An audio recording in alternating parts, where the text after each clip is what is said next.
Dear students, Assalamu alaikum. Welcome in Ayesha Lecture Math. Today I will tell you about time. What is time?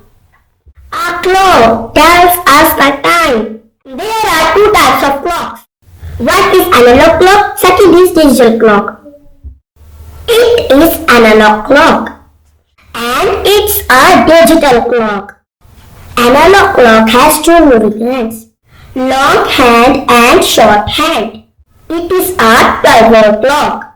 The long hand shows the minutes. It is minute hand. The short hand shows the hours. It is called hour hand.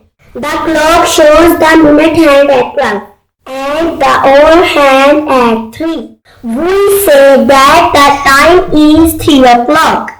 Now I will tell you about digital clock. Digital clock shows the time using numbers, not hands. It is a 24-hour clock. Left number tells the hours and right number tells the minutes. The above clock shows the time for 12.